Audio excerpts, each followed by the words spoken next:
Hi friends, welcome to my channel my crazy food.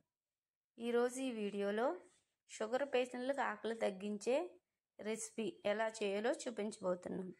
ఈ వీడియోని మొదటి నుంచి చివరి వరకు చూస్తే మీకు బాగా అర్థమవుతుంది.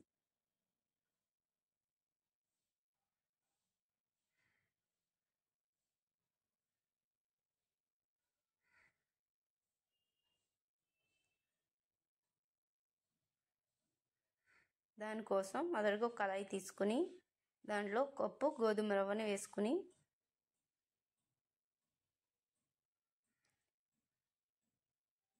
లో ఫ్లేమ్లో దోరగా వేయించుకోవాలి.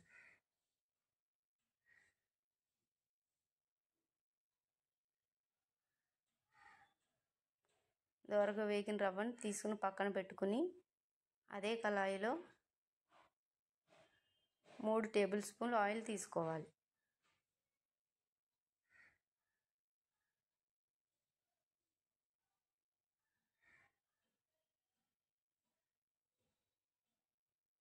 ఆయిల్ మరిగిన తర్వాత కొద్దిగా పల్లీలు వేసుకొని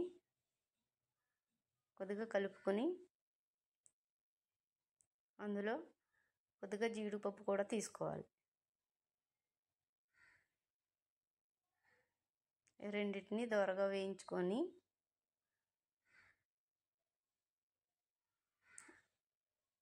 అందులో కొద్దిగా శనగపప్పు,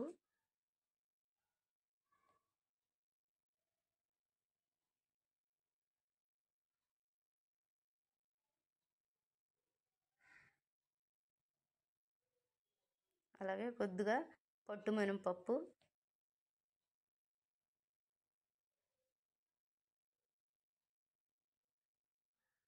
సన్నగా తరిగిన ఉల్లిపాయ ముక్కలు,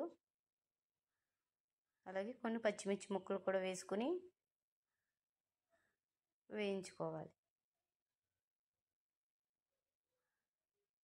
ఉల్లిపాయ ముక్కలు బాగా మగ్గాయి కదా, తర్వాత కొద్దిగా ఆవాలు, అలాగే సన్నగా తరుక్కున్న అల్లం,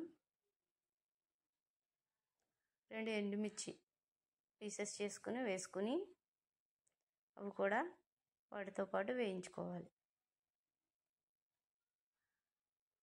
ఇవన్నీ వేగిన తర్వాత అందులో కొద్దిగా కరివేపాకు కూడా వేసుకుని కరివేపాకును కూడా వేయించుకోవాలి.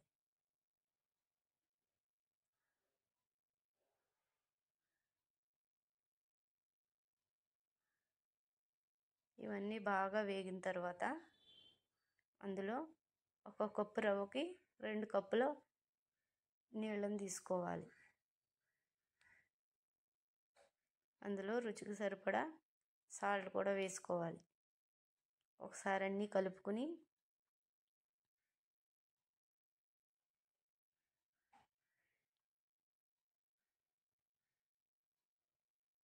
మూత పెట్టుకొని 5 నిమిషాలు వస్తే వాటర్ బాగా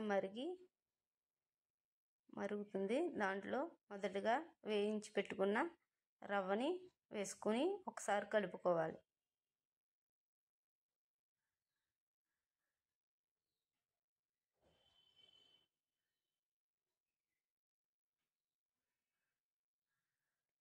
కలుపుకున్న తర్వాత మూత పెట్టుకుని ఒక 5 నిమిషాలు ఉడకనిస్తే బాగా రవ్వ ఉడుకుతుంది.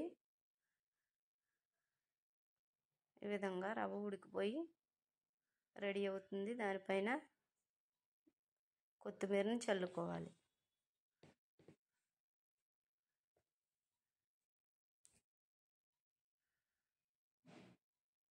ఈ ఉప్మా చాలా చాలా హెల్త్కి మంచిదండి. ఉప్మా తింటే త్వరగా ఆకలేయకుండా గ్లూకోజ్ బ్లడ్లో తగ్గడానికి హెల్ప్ చేస్తుంది. అలాగే ఈ వీడియో మీకు నచ్చినట్లయితే లైక్ చేయండి, షేర్ చేయండి, సబ్స్క్రైబ్ చేయండి. Thank you.